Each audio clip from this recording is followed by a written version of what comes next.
देश लाने में हमको थोड़ा कष्ट होता है। कष्ट का कारण है सिक्योरिटी इमिग्रेशन जो होते हैं ना, उनको कैसे बताइए कौन है। जब स्कैन करवाने के लिए देने पड़ते हैं, एक तो वो ट्रे में देना पड़ता है, उस ट्रे में लोग सब करते हैं, तो एक वस्त्र रखते हैं, उस पर थोड़ा कर देते हैं, उसको थोड़ा जल से साफ कर देते हैं, उसमें ठाकुर जी विराजमान करते हैं, फिर निकलते हैं स्कैन होके। निश्चित है बहुत कम एयरपोर्ट्स पे ऐसा होता है कि फ्री पास हो जाए, नहीं तो ये वहाँ चले जाते हैं अंदर वाले सेक्शन में।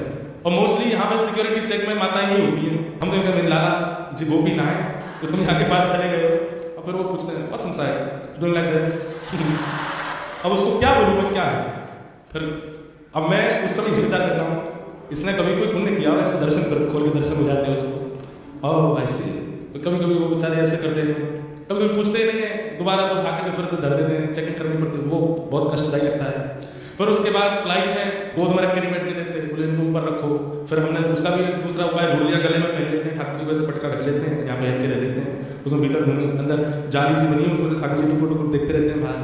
पर कहीं कहीं अलाउ कर देते हैं तो आ जाते हैं गोदी में भी।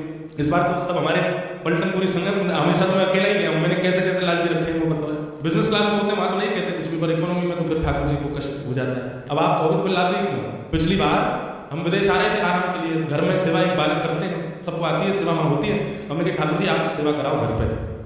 हम जा रहे हैं 10-15 दिन थोड़ा आराम करके आते हैं, 2-3 महीना से बहुत भाग दौड़ हो गई। रात में ही जिनके यहाँ जाना था उन सब के यहाँ कुछ कुछ घटनाएं घटने लगी। किसी की माता जी बीमार हो गई, किसी को जॉब से फायर कर दिया, किसी का कुछ हो गया। अरे भैया वहाँ तो जिन जिनके यहाँ मेरा जाना निश्चित था कि प्रवास के समय एक दिन उनके यहाँ जाएंगे, 2 दिन उनके यहाँ जाएंगे, 1 दिन उनके यहाँ जाएंगे, सबके यहाँ कुछ ना कुछ भूचाल आने लगे। और लगभग ये हुआ कि कल हमको कैंसिल ही करना पड़ेगा जाना, क्योंकि सब जगह अस्त व्यस्त आ जाएंगे। सुबह सुबह उठ करके मैं माँ से बोल रहा था, मैंने मम्मी शायद कैंसिल करना पड़ेगा आपको, वहाँ से वैसे हो गई ये बात, इसके यहाँ हो गया, उसमें एक साथ सबके यहाँ बढ़ गई बात। तो सोचते सोचते मैंने कहा अरे कहीं ऐसा तो नहीं कि इनसे हमने मना कर दिया है कि आप मत चलो, इसलिए ये ऐसी व्यवस्था कर रहे हैं कि मैं ना गया तो तू भी नहीं जाएगा।